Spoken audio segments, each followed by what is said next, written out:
ఏ భాగస్థుడైనా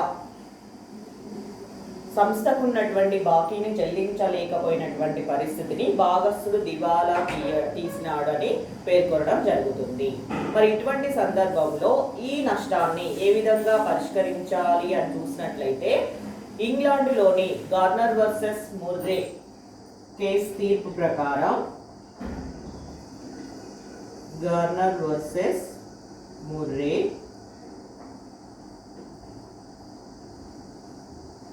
case తీర్పు ప్రకారం దివాలా తీసినటువంటి భాగస్థుని మూలధనం ఖాతాలోని డెబిట్ నిల్వని రద్దు కాకముందుకు, అంటే భాగస్వామ్య సంస్థ రద్దు కాకముందుకు ఉన్నటువంటి ఆర్థిక స్తోమత గల భాగస్థులు సంబంధించినటువంటి ఎవరైతే ఉన్నారో వాళ్ళ యొక్క మూలధనాల నిష్పత్తిలో ఉన్నటువంటి నిష్పత్తి ప్రకారం దివాలా తీసినటువంటి భాగస్థుని యొక్క నష్టాన్ని భరించాల్సి ఉంటుంది. ఈ తీర్పు వర్తకం వలన నష్టం లేదా ఆస్తుల పరిష్కారం వలన వచ్చినటువంటి నష్టాన్ని కాకుండా కేవలం భాగస్థుడు దివాలా తీయడం వల్ల ఏర్పడినటువంటి నష్టాన్ని మాత్రమే ఇది సూచించడం జరుగుతుంది. భాగస్థుడు దివాలా తీసినందువలన ఏర్పడినటువంటి నష్టం అనేది మూలధన నష్టము. కాబట్టి ఆర్థిక స్తోమత గల భాగస్థులు వారి యొక్క మూలధనాల నిష్పత్తిలో ఈ మూలధనాల నష్టాన్ని భరించాల్సి ఉంటుంది. ఒకవేళ ఎవరైనా ఒక ఆర్థిక స్తోమత ఉన్నటువంటి భాగస్థుని యొక్క మూలధనం ఖాతా డెబిట్ నిల్వను చూపించినట్లయితే భాగస్థుడు దివాలా తీయడం వల్ల ఏర్పడినటువంటి నష్టానికి అతడు బాధ్యత వహించనవసరం లేదు. కేవలం ఆర్థిక స్తోమత ఉన్నటువంటి భాగస్థులు మాత్రమే దాన్ని భరించాల్సి ఉంటుంది. మరి దివాలా తీయడం వల్ల ఏర్పడినటువంటి పరిష్కార నష్టాన్ని ఆర్థిక స్తోమత ఉన్నటువంటి భాగస్థులు వాళ్ళ యొక్క మూలధనాల నిష్పత్తిలో సమానమైనటువంటి నగదుని తీసుకురావాల్సి ఉంటుంది. కేవలం మామూలుగా భాగస్థులు పరిష్కార నష్టాన్ని నగదు రూపంలో తీసుకొని రారు, కేవలం చిట్టాపద్దులు మాత్రమే రాయవలసి ఉంటుంది. అటువంటి సందర్భంలో ఫర్ ఎగ్జాంపుల్ PQR అనేటటువంటి భాగస్థులలో ఆర్ అనేటటువంటి భాగస్థుడు దివాలా తీసినాడు అనుకుందాము.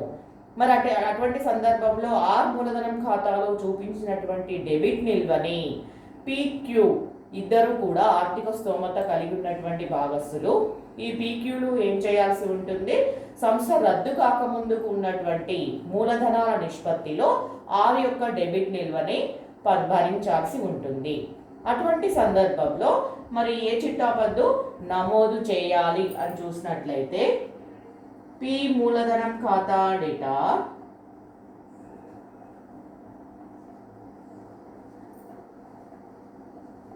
Q మూలధనం ఖాతా డేటా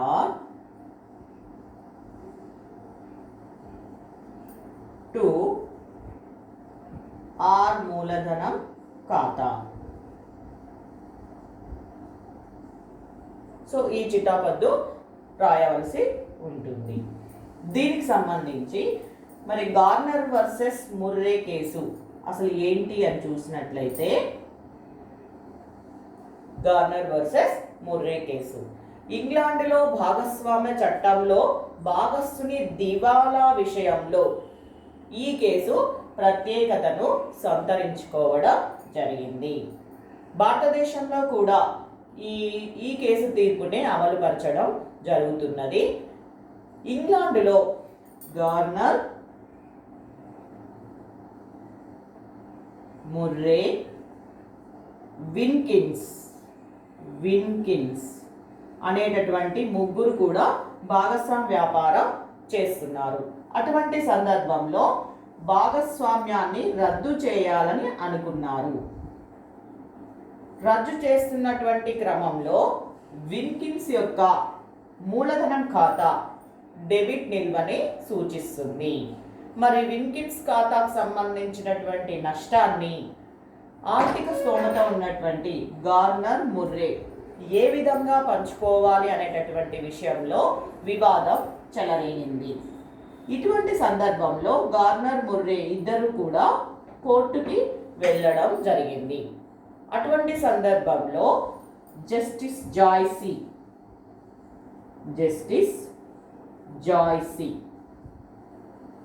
ఏం చెప్పాడు అంటే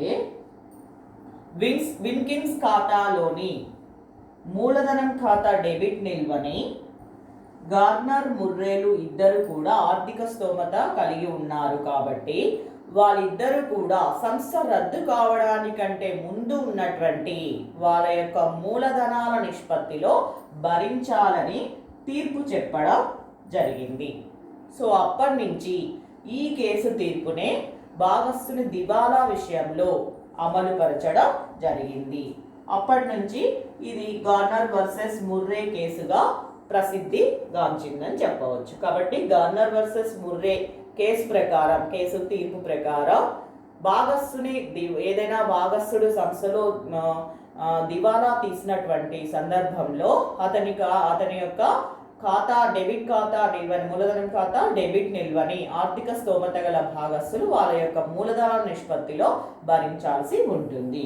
మరి భాగస్తుని దివాలా సందర్భంలో అనుసరించాల్సినటువంటి అకౌంటింగ్ ప్రొసీజర్ ఏ విధంగా ఉంటుంది అంటే భాగస్తుల యొక్క మూలధన ఖాతాలను ఏ విధంగా మరి తయారు చేయాలి అని చూసినట్లయితే భాగస్తుని మరణం సందర్భంలో ఏ విధంగా అయితే మనం సంస్థని రద్దు చేస్తున్న సందర్భంలో ఎలాంటి అకౌంటింగ్ని అకౌంటింగ్ ప్రొసీజర్ని అమలుపరుస్తున్నామో అదేవిధంగా ఇక్కడ కూడా పరిష్కార ఖాతాని రియలైజేషన్ ఖాతాని తయారు చేయవలసి ఉంటుంది.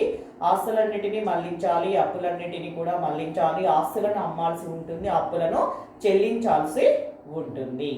మరి ఇటువంటి సందర్భంలో మరి ఏ విధంగా అకౌంటింగ్ ప్రొసీజర్ ఉంటుందని చూసినట్లయితే ఫర్ ఎగ్జాంపుల్ ఒక ప్రాబ్లంని మనం సాల్వ్ చేసినట్లయితే అర్థమవుతుంది.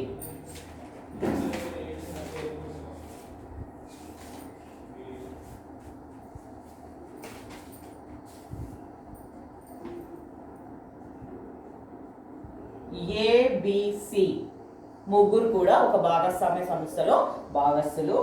వీరు ముగ్గురు కూడా 2/5, 2/5, 1/5, 2:1 నిష్పత్తిలో లాభాలు పంచుకుంటున్నటువంటి భాగస్తులు.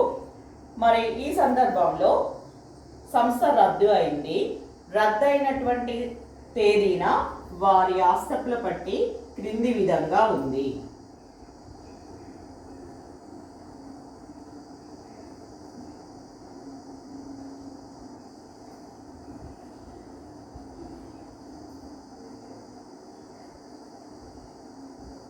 అప్పులు రూపాయలు,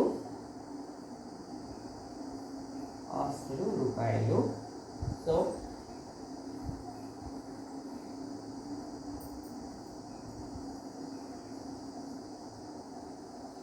ఏ మూలధనం 15,000, బి మూలధనం 10,000, సి మూలధనం 5,000, సి మూలధనం 2,000. Next assets cash 5,000, realisation loss పరిష్కార నష్టము 17,000. Total balance sheet 22,000. సో వారి ఆస్తుల పట్టి ఈ విధంగా ఉంది. ఇప్పుడు సి దివాలా తీశాడనుకొని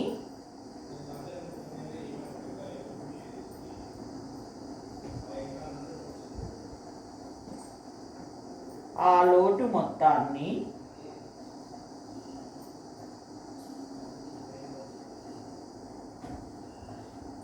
అతను ఏమీ భర్తీ చేయట్లేదని అంటే సో అతని మొత్తం కూడా దివాలా తీశాడు. అతని ఇంటి వద్ద కూడా ఆస్తులు ఏమీ లేవు కాబట్టి అతని దగ్గర నుంచి ఏమీ వసూలు కావట్లేదు.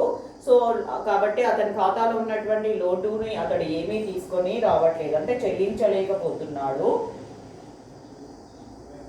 ఇటువంటి సందర్భంలో మరి ఆవర్చా ఖాతాలని ఏ విధంగా తయారు చేయాలి? సో సో దివాలా తీశాడు సి, సో ఏ విధంగా తయారు చేయాలి అని చెప్పేసి మనకి ఒక ప్రాబ్లం ఈ విధంగా ఉంది. ఇటువంటి సందర్భంలో మరి సి దివాలా తీస్తున్నాడు, అతని దగ్గర నుంచి ఏమీ కూడా వసూలు కావట్లేదు. మరి అలాంటి సందర్భంలో వాళ్ళ యొక్క మూలధన ఖాతాలని ఏ విధంగా పరిష్కరిస్తారు అని చూసినట్లయితే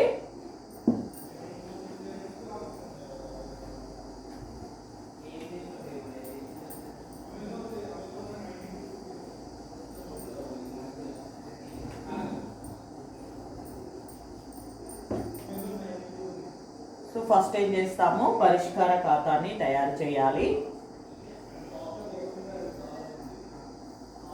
ఆస్తులన్నిటిని పరిష్కార ఖాతాకి మళ్లించాలి, అప్పులన్నిటిని పరిష్కార ఖాతాకి మళ్లించాలి. ఆస్తులని అమ్మాలి, అప్పులని చెల్లించాలి. సో అప్పుడు పరిష్కార ఖాతాలో డెబిట్ కంటే క్రెడిట్ నిల్వ ఎక్కువగా ఉన్నట్లయితే పరిష్కార లాభం వస్తుంది. ఒకవేళ క్రెడిట్ కంటే డెబిట్ ఎక్కువగా ఉన్నట్లయితే పరిష్కార నష్టం వస్తుంది. ఏది వచ్చినా కూడా భాగస్తులకి వాళ్ళ యొక్క లాభ నష్టాల నిష్పత్తిలో వాళ్ళ మూలధన ఖాతాలకి మళ్లించాల్సి ఉంటుంది. సో ఇక్కడ ఆస్తులు ఇంకా ఏమీ లేవు, అంటే మనకి లెక్కలోనే పరిష్కార ఖాతా ఇచ్చాడు కాబట్టి ఇంకా పరిష్కార ఖాతా చేయాల్సినటువంటి అవసరం లేదు ఈ సందర్భంలో, ఈ లెక్క విషయంలో. సో డైరెక్ట్గా ఇంకా భాగస్థుల మూలధన ఖాతాలని వేయవచ్చు.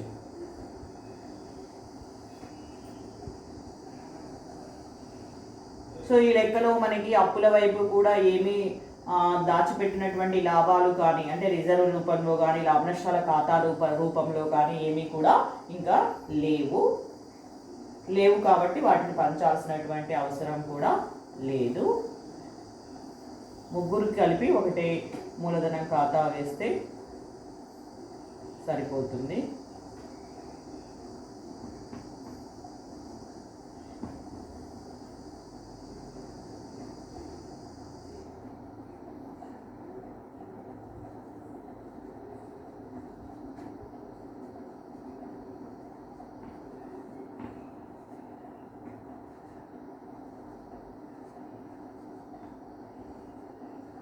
భాగస్థుల మూలధన ఖాతాలు.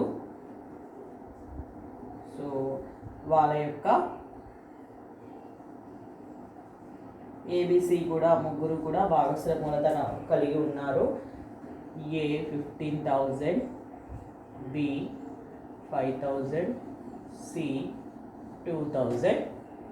సో ఇప్పుడు పరిష్కార నష్టం వచ్చింది. ఆ పరిష్కార నష్టం 17,000. ఈ 17,000ని 2:2:1 నిష్పత్తిలో ఇప్పుడు మనం పంచాల్సి ఉంటుంది. సో ఏ వాటా 2/5,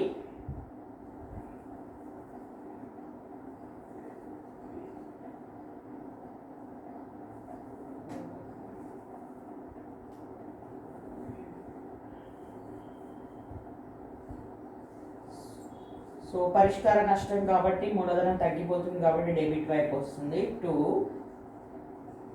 పరిష్కార నష్టం realisation loss.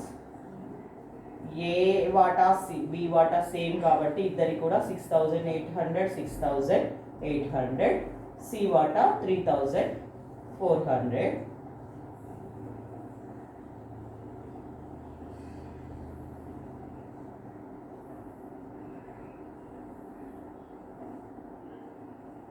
Okay, 70,000.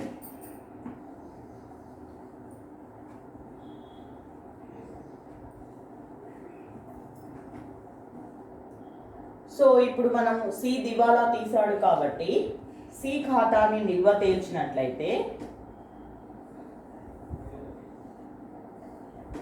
So C మూలధనం ఖాతా డెబిట్ నిల్వ ఎక్కువగా ఉంది. ఎంత ఎక్కువగా ఉంది? 1,400 ఎక్కువగా ఉంది. సో ఈ 1,400ని ఇంకా సి ఇంటి దగ్గర అతనికి ఏమీ ఆస్తులు లేకపోవడం చేత సంస్థకి ఏమీ చెల్లించలేనటువంటి పరిస్థితిలో అతను ఉండడం జరిగింది. మరి ఇటువంటి సందర్భంలో సి ఖాతాలోని ఈ 1,400 డెబిట్ నిల్వని ఇప్పుడు గార్నర్ వర్సెస్ ముర్రే తీర్పు ప్రకారం ఏబీలు ఇద్దరు కూడా సంస్థ రద్దు కాకముందుకు ఉన్నటువంటి వారి యొక్క మూలధనాల నిష్పత్తిలో భరించాల్సి ఉంటుంది. సో కాబట్టి ఏ 15,000 మూలధనాన్ని కలిగి ఉన్నాడు, బి 5,000 మూలధనాన్ని కలిగి ఉన్నాడు. కాబట్టి వాళ్ళిద్దరి మూలధన నిష్పత్తిని లెక్కించినట్లయితే 3:1 వస్తుంది. సో ఇప్పుడు సి ఖాతాలోని మూలధనం ఖాతాలోని 1400 డెబిట్ నిల్వని ఏ 3/4 నిష్పత్తిలో భరించాలి, బి 1/4 నిష్పత్తిలో భరించాలి.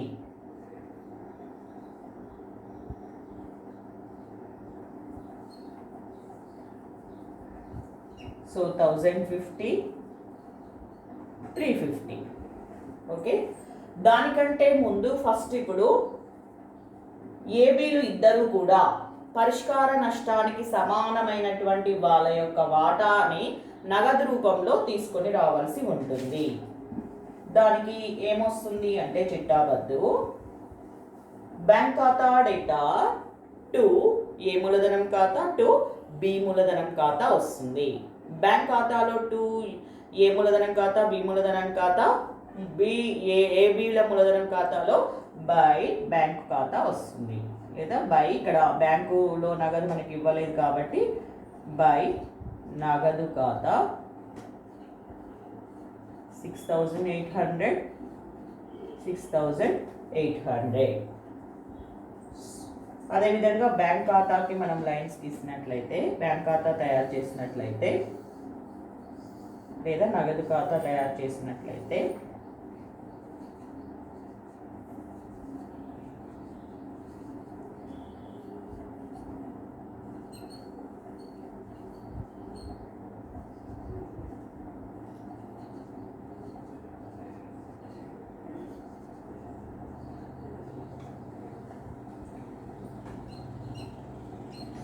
సో క్యాష్ అకౌంట్లో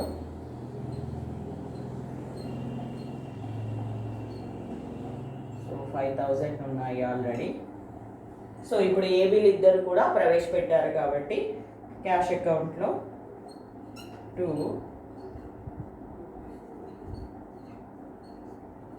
ఏ మూలధనం ఖాతా 6,800 2 బి మూలధనం ఖాతా 6,800. సో ఇప్పుడు సి ఖాతాలోని 1400 డెబిట్ నిల్వని ఏ 1050, బి 350 వాళ్ళ యొక్క మూలధన నిష్పత్తిలో ఏకి ఏ వాటా 1050, బి వాటా 350 తీసుకురావాల్సి ఉంటుంది. అటువంటి సందర్భంలో మనకి చిట్టాపద్దు ఏమొస్తుంది అని చూసినట్లయితే ఏ మూలధనం ఖాతా డెటార్, బి మూలధనం ఖాతా డెటార్ టు సి మూలధనం ఖాతా వస్తుంది. సో ఏబీల మూలధనం ఖాతాలో 2 సి మూలధనం ఖాతా, సో ఏ షేర్ 1050, బి షేర్ 350. సి మూలధనం ఖాతాలో క్రెడిట్ సైడ్ బై ఏ మూలధనం ఖాతా 1050 బై బి మూలధనం ఖాతా 350. సో ఇప్పుడు సి ఖాతా క్లోజ్ అయిపోతుంది. ఇప్పుడు ఏబీల మూలధనాలు నిల్వ తేల్చినట్లయితే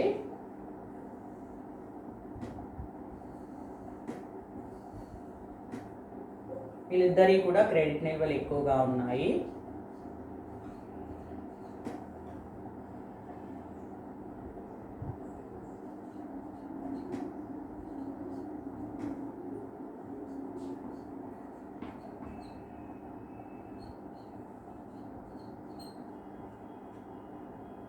తీసేసినట్లయితే క్రెడిట్ నిల్వ నుంచి డెబిట్ నిల్వ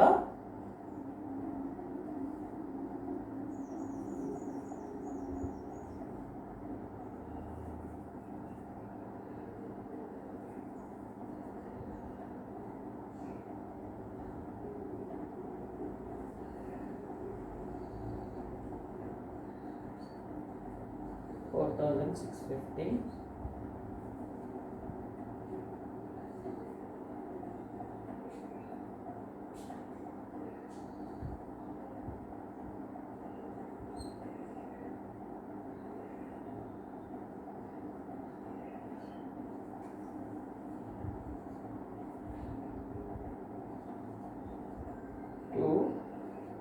క్యాష్. సో వాళ్ళకి చెల్లించాము కాబట్టి బై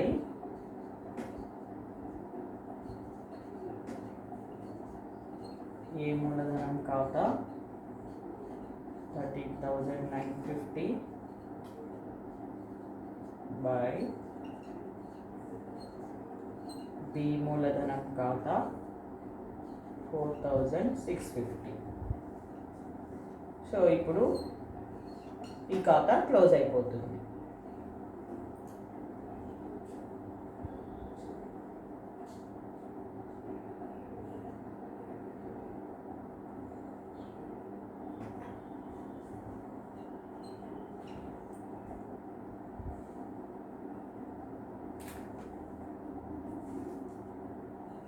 $18,600.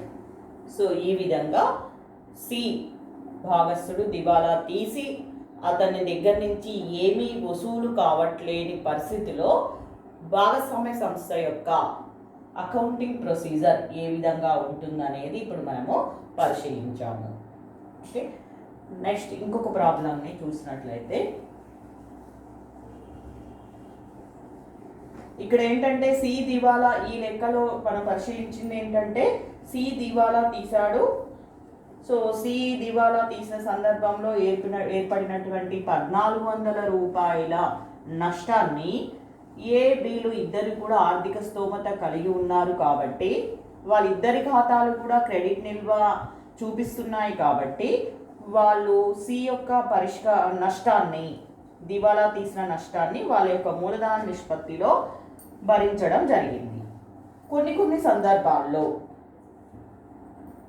ఆర్థిక స్తోమత ఉన్నటువంటి భాగస్థుల యొక్క మూలధనం ఖాతా, ఏదైనా ఒక భాగస్థుల ఆర్థిక స్తోమత ఉండి కూడా అతని యొక్క మూలధనం ఖాతా డెబిట్ నిల్వ చూపిస్తున్నట్లయితే దివాలా తీసిన భాగస్థుని యొక్క నష్టాన్ని అతడు భరించాల్సినటువంటి అవసరం లేదు.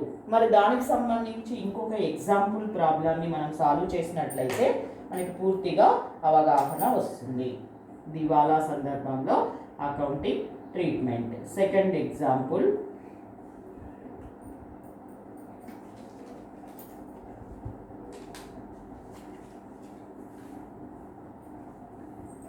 ఒక భాగస్వామ్య సంస్థ రద్దయింది. అటువంటి సందర్భంలో ఆ భాగస్వామ్య సంస్థలో ABCD వీళ్ళు నలుగురు కూడా భాగస్థులు. మరి ఇప్పుడు భాగస్వామ్య సంస్థ రద్దయింది. ఆ సందర్భంలో వాళ్ళ యొక్క ఆస్తుల పట్టి ఈ విధంగా ఉంది.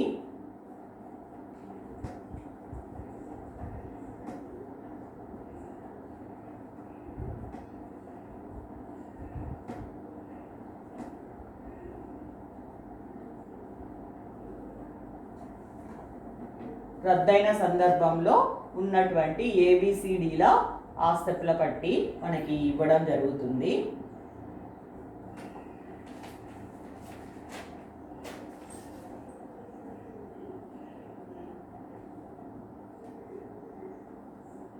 రుణదాతలు creditors 38,000,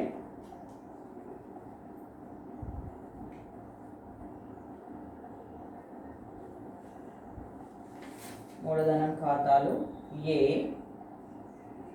20,000, B 10,000,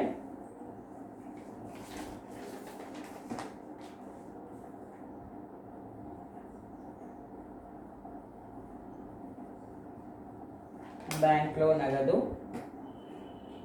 6,000, cash at bank 6,000, various assets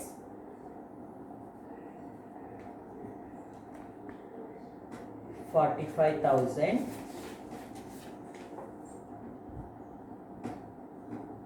C మూలధనం 12,000, డి మూలధనం 5,000. Total balance sheet 68,000. సో ఈ విధంగా సంస్థ రద్దు అయినప్పుడు ఈ విధంగా ఉంది. సో మనకి ఇంకా ఇన్ఫర్మేషన్ ఇస్తున్నాడు, అడిషనల్ ఇన్ఫర్మేషన్. ఆస్తులపై వసూళ్లు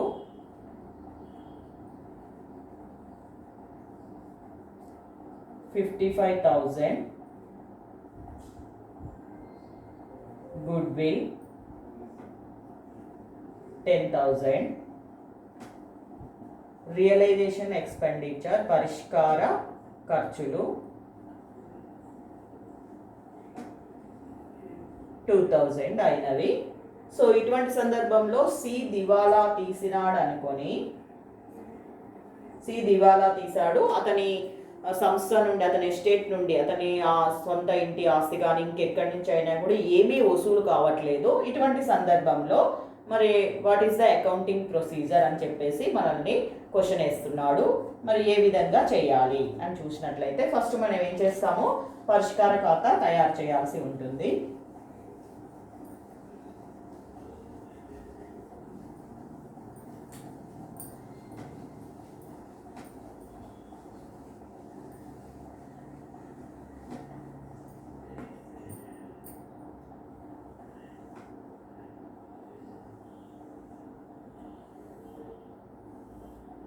ఆస్తులన్నిటినీ పరిష్కార ఖాతాకు డెబిట్ చేయాలి, అప్పులన్నిటినీ పరిష్కార ఖాతాకు క్రెడిట్ చేయాలి. ఆ తర్వాత ఆస్తులను అమ్మాలి, ఆ తర్వాత అప్పులను చెల్లించాలి.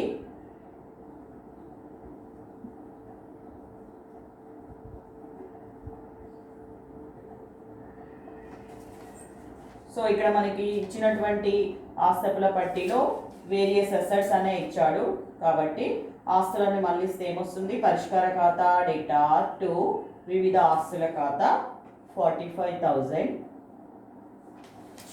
అదేవిధంగా ఓన్లీ మనకి క్రెడిటార్స్ మాత్రమే ఇచ్చాడు లయబిలిటీస్ సైడు. సో దీన్ని మళ్ళించినప్పుడు ఏమొస్తుంది, మనకి రుణదాతల ఖాతా డేటా 2 పరిష్కార ఖాతా వస్తుంది.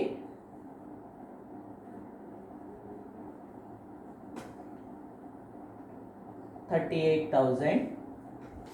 సో ఇప్పుడు ఆస్తులను అమ్మారు, ఆస్తులను అమ్మితే చిట్టాపద్యం వస్తుంది మనకి. General entry bank account debit to realisation account. So realisation అకౌంట్లో credit side by bank account 55,000. అదేవిధంగా రుణదాతలకు చెల్లిస్తే ఏమొస్తుంది, అప్పు చెల్లిస్తే బయటి వారి అప్పులను చెల్లిస్తే పరిష్కార ఖాతా data to bank account.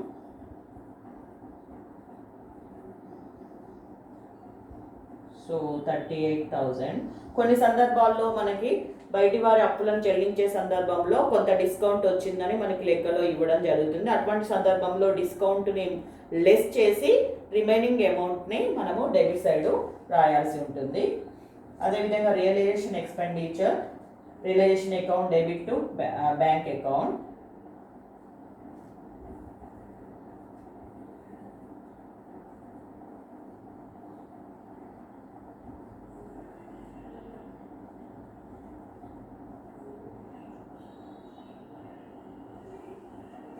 So ఇక్కడ గుడ్ విల్ కూడా చెప్తున్నాడు కాబట్టి గుడ్ విల్ టోటల్ కూడా కలిపితే మనకి 65,000 అవుతుంది.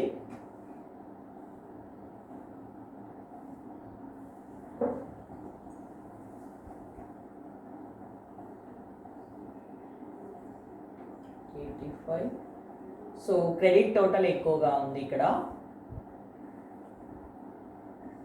1,03,000. 1,03,000 to realization profit. So credit ఎక్కువగా ఉంది కాబట్టి క్రెడిట్లోంచి డెబిట్ తీసివేసినట్లయితే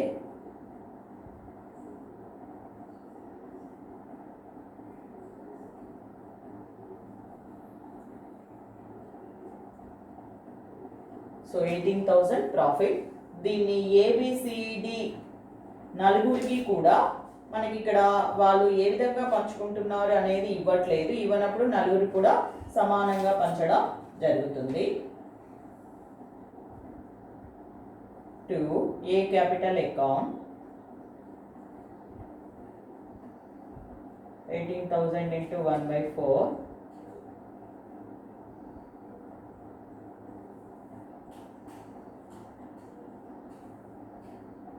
per head 4,500 వస్తుంది.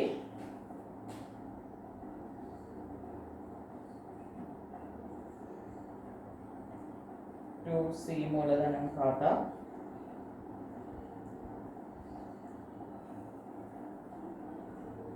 టు డి మూలధనం ఖాతా. So each one 4,500 profit.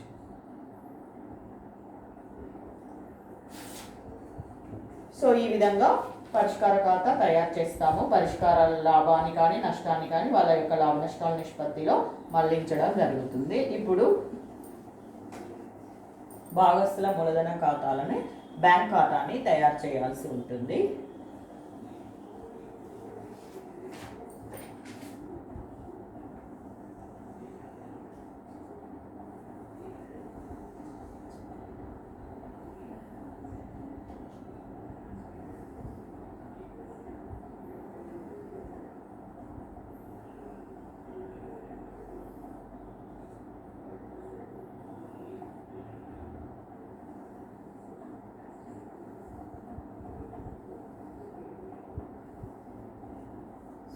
A B C D A B C D.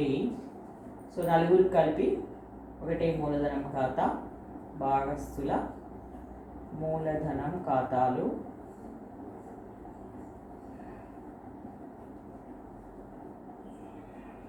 So ఏబిదేమో మనకి క్రెడిట్ నిల్వ చూపిస్తుంది. వాళ్ళ యొక్క మూలధన ఖాతా నిల్వలు మనకి లెక్కలో ఇచ్చాడు. ఏ 20,000, బి 10,000. సిడిదేమో డెబిట్ నిల్వ చూపిస్తుంది కాబట్టి డెబిట్ సైడ్ పోస్టింగ్ చేస్తాము. C 12,000, D 5,000. సో అదేవిధంగా వీళ్ళకి మనం పరిష్కార ఖాతా తయారు చేయడం వల్ల పరిష్కార లాభం వచ్చింది. వాళ్ళ యొక్క లాభ నష్టాల నిష్పత్తిలో మళ్లించాం కాబట్టి పరిష్కార లాభం వస్తే మూలధనం పెరుగుతుంది. క్రెడిట్ సైడ్ బై పరిష్కార ఖాతా ఈచ్ వన్ 4,500.